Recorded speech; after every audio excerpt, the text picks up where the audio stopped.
Okay, तो हमारा next topic है normal form, removal of first derivative. हम सेकंड ऑर्डर की डिफरेंशियल इक्वेशन पढ़ रहे थे, ठीक है। सेकंड ऑर्डर की जो डिफरेंशियल इक्वेशन होती है उसकी स्टैंडर्ड फॉर्म ये होती है, ये लीनियर डिफरेंशियल इक्वेशन है। इसके जो कोफिशिएंट है वो ज़रूरी नहीं है कि कांस्टेंट हो, ठीक है, और ना ही ये हमारी इक्वेशन जो है कॉशी यूलर इक्वेशन है, ठीक है। तो इस टाइप की इक्वेशन हो जो कॉशी यूलर इक्वेशन भी ना हो, विद कांस्टेंट कोफिशिएंट भी ना हो, उसके कोफिशिएंट जो हैं वो x के फंक्शन हो, ठीक है। इक्वल टू r जो है ये भी x का फंक्शन है, p भी x का फंक्शन है, q भी x का फंक्शन है, या कहीं कांस्टेंट भी हो सकते हैं। तो इस टाइप की इक्वेशन जो होती है उसको हम कैसे सॉल्व करते हैं, ठीक है। तो इससे पहले वाले लेक्चर में हमने बताया था उसको by changing of independent variable solve कर सकते हैं, या हमारा नेक्स्ट मेथड आता है उसको नॉर्मल फॉर्म में कन्वर्ट करके कर सकते हैं। तो नॉर्मल फॉर्म क्या होती है, उसमें हम जो फर्स्ट डेरिवेटिव होता है उसको हम रिमूव कर देते हैं, ठीक है। फर्स्ट डेरिवेटिव हमारा कौन सा है, p dy अपॉन dx है, तो ये हमारा फर्स्ट डेरिवेटिव है, तो इसको हम रिमूव कर देंगे। इसको रिमूव करने का मतलब ये है कि p जो है यहाँ पर जो आ रहा है वो 0 होना चाहिए। तो उसके लिए हमारा क्या प्रोसेस है, तो हम उसमें सबसे पहले u निकालते हैं। u इक्वल टू जो होता है e to the power -1/2 integral p dx होता है, ठीक है। p जो हमें मिलेगा dy अपॉन dx का कोफिशिएंट जो होगा p होगा, y का कोफिशिएंट q होगा, और राइट हैंड साइड में जो फंक्शन होगा वो r होगा। तो सबसे पहले हम p q r निकाल लेंगे और उसके बाद p यहाँ लगा के u निकल आएगा। फिर हम निकालेंगे q1 इक्वल टू जो होता है q -1/2 dp upon ds minus का 1/4 p स्क्वायर होता है, ठीक है। तो इसमें हम जो है q की वैल्यू डिफरेंशियल इक्वेशन से लगा देंगे, p की वैल्यू डिफरेंशियल इक्वेशन से लगा देंगे, p की वैल्यू लगा देंगे और q1 निकल आएगा। फिर हमें r1 चाहिए होगा, r1 equal to r upon u होता है, u हम ऑलरेडी यहाँ निकाल चुके होंगे, तो r को u से डिवाइड कर देंगे तो हमारे पास आ जाएगा जो भी आएगी वैल्यू वो x का फंक्शन होगी। u को अगर हम ऊपर ले आए, मतलब ये e की पावर -1/2 है, तो ऊपर ले आएंगे तो प्लस का 1/2 समथिंग हो जाएगा, ठीक है। तो ये r1 निकल आएगा। फिर हमारे पास एक इक्वेशन जो रिड्यूस होके आती है जिसको हम कहते हैं removal of first derivative, normal form. तो नॉर्मल फॉर्म में इक्वेशन हमारे पास ये होती है, इसके अंदर जो है फर्स्ट डेरिवेटिव नहीं होगा, ठीक। तो ये हमारे v में होती है d2v upon dx square plus का q1v इक्वल टू r1। तो dv अपॉन dx का इसमें टर्म नहीं है, तो ये हमारा फर्स्ट डेरिवेटिव हट चुका है। तो इस इक्वेशन को हम सॉल्व कर लेंगे और q1 जो होता है वो हमारा कांस्टेंट होता है, कांस्टेंट होगा या फिर 0 भी आ सकता है, वो कांस्टेंट होगा, ठीक। तो हम यहाँ से q1 की वैल्यू लगा देंगे, v में डिफरेंशियल इक्वेशन आ जाएगी, r1 लगा देंगे और उसको हम v की वैल्यू निकाल लेंगे। CF और PI का जो हमारा प्रोसेस है विद कांस्टेंट कोफिशिएंट वाली इक्वेशन जैसे सॉल्व करते थे वैसे निकाल लेंगे। y equal to CF plus PI इसका सोल्यूशन होता है। तो यहाँ पर v में होगा तो v equal to CF plus PI लिख देंगे, v की वैल्यू हमारे पास आ जाएगी, ठीक। जब v आ जाएगी तो हमारा solution of given differential equation, जो सेकंड ऑर्डर की डिफरेंशियल इक्वेशन है उसका सोल्यूशन जो होगा y equal to u into v होगा। u हमें यहाँ से मिल जाएगा और v हमें यहाँ से निकाल लेंगे डिफरेंशियल इक्वेशन से, ठीक है। तो फर्स्ट स्टेप में हमें क्या निकालना है, u q1 r1, second step में हमें v निकालना है डिफरेंशियल इक्वेशन से, और थर्ड स्टेप में हमें इसका सोल्यूशन लिख देना है, ठीक है। तो इस प्रोसेस को समझने के लिए हमने एक एग्जांपल ले लिया, वो ये एग्जांपल है। तो इसमें लिखा है solve by removing of first derivative. Exam में लिखकर आ जाता है प्रॉब्लम में कि हमें फर्स्ट डेरिवेटिव को रिमूव करके करना है, तो हम ये वाला मेथड ही अप्लाई करेंगे। और अगर लिख के नहीं आता है तो हम दूसरा मेथड भी लगा सकते हैं, by changing of independent variable भी अप्लाई कर सकते हैं, ठीक है। तो यहाँ पर हमारे पास जो डिफरेंशियल इक्वेशन है वो ये आ गई निकल के। तो सबसे पहले हम काम क्या करेंगे, dy अपॉन dx का कोफिशिएंट माइनस का 4x है, तो ये वैल्यू हमारी p की आ जाएगी, ठीक है।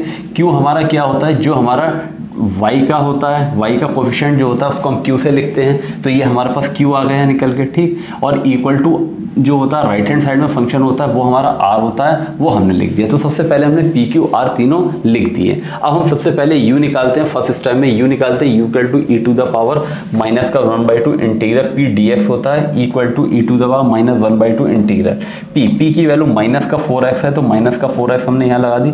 माइनस से माइनस, माइनस माइनस प्लस हो जाएगा, 2 से इसको कैंसिल कर दिया, 2x बचेगा। 2x का इंटीग्रल x स्क्वायर होता है, इसलिए u equal to e to the power x square आ गया। तो ये हमें u की वैल्यू मिल गई, ठीक। अब हमें क्या करना है, q1 निकालना है। तो q1 में हमने q1 का फॉर्मूला लगाया।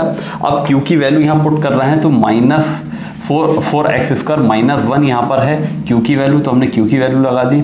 ये फार्मूले वाला फार्मूले वाला माइनस का 1/2 ये लिख दिया हमने, ठीक है, dp अपॉन dx। तो p को x के रेस्पेक्ट डिफरेंशिएट करेंगे तो माइनस का 4 आएगा, तो यहाँ हमने माइनस का 4 लिख दिया। फिर ये माइनस का 1/4 ऐसे उतार लिया, p स्क्वायर, p हमारा क्या है, ये है, इसका स्क्वायर करेंगे तो 4 का स्क्वायर 16 और x का स्क्वायर x स्क्वायर, माइनस का स्क्वायर प्लस हो जाएगा तो 16x स्क्वायर हमने यहाँ पर लिख दिया, ठीक है। अब ये हमारे पास 16x स्क्वायर आ गया।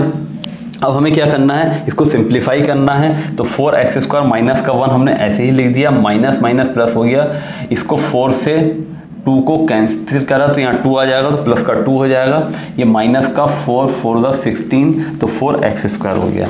तो माइनस का 4x स्क्वायर प्लस का 4x स्क्वायर कैंसिल हो गया, 2 माइनस 1 1 हुआ, तो Q1 की वैल्यू कितनी आ गई, 1 निकल कर आ गई।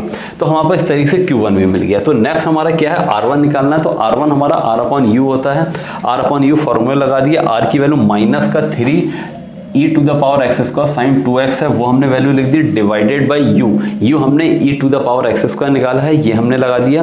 तो यहाँ पर ये जो होगा इससे कैंसिल हो जाएगा, तो माइनस का 3 साइन 2x बचेगा। तो इस तरीके से हमने R1 में निकाल दिया। तो हमारी फर्स्ट स्टेप कंप्लीट होगा, u q1 R1 निकल आया, ठीक है। अब हम सेकंड स्टेप अप्लाई करेंगे और इससे हम d2v upon dx square differential equation लगा के v की वैल्यू निकालेंगे, ठीक है। Q1 v equal to R1 ये डिफरेंशियल इक्वेशन होती है, सेकंड स्टेप है। इसके अंदर हम क्या है, Q1 की वैल्यू लगाएंगे। Q1 की वैल्यू हमने यहाँ पर 1 निकाली है, तो ये 1 हमने यहाँ सब्स्टिट्यूट कर दी। R1 की वैल्यू हमने यहाँ पर माइनस का 3 साइन 2x निकाली है, वो हमने यहाँ पर सब्स्टिट्यूट कर दी, ठीक। तो अब यहाँ पर जो है वहाँ पर जो इक्वेशन निकल के आए वो linear differential equation with constant coefficient आ गई। तो हम इसको कैसे सॉल्व करते हैं, इसके CF अलग निकालते हैं और PI अलग निकालते हैं। तो इसमें CF निकालेंगे तो यहाँ पर सेकंड डेरिवेटिव है, तो m square plus 1 equal to 0, ठीक है। तो ये हमारी क्या हो गई, ऑक्सिलरी इक्वेशन हो गई। इसके हमें रूट निकालना होते हैं, तो रूट इसके क्या आ जाएंगे, इसको इधर ले आएंगे तो m equal two plus minus i आ जाएंगे। ये हमारे कॉम्प्लेक्स रूट आ गए, तो हम कॉम्प्लेक्स रूट वाला मेथड लगा देंगे। यहाँ पर CF निकालने का क्या होता है, C1 cos beta x plus C2 sine beta x into e to the power x होता है, e to the power alpha x होता है। तो हमारे रूट जो होते हैं वो किस फॉर्म में होते हैं, alpha plus minus i beta के फॉर्म में होते हैं। तो यहाँ पर हमारे पास जो रूट है वो 0 प्लस माइनस i इंटू 1 हो जाएंगे। तो बीटा की जगह हमने 1 रख दिया, तो यहाँ पर 1 रख देंगे तो इतना हो जाएगा, यहाँ 1 रख देंगे इतना हो जाएगा, e टू द पावर 0 लगाएंगे, e की पावर 0 क्या होता है, 1 होता है, इसलिए हमारे पास CF इतना आ जाएगा। अब हमें PI निकालना, तो PI इक्वल टू यहाँ पर सेकंड डेरिवेटिव तो 1 अपॉन डी स्क्वायर प्लस 1 आ जाएगा ये, ठीक है। या इसको हम ऑक्सिलरी इक्वेशन से भी लिख सकते हैं, m स्क्वायर प्लस 1 है तो m की अगर d लिख दें तो d स्क्वायर प्लस 1 हो जाएगा। और राइट हैंड साइड में जो फंक्शन होता है वो हम यहाँ लिख देते हैं, ठीक है, q की जगह पर जो हमने मेथड बताया था, ठीक, PI निकालने का। तो ये हमारा शॉर्टकट मेथड है, माइनस का 3 यहाँ पर आ जाएगा।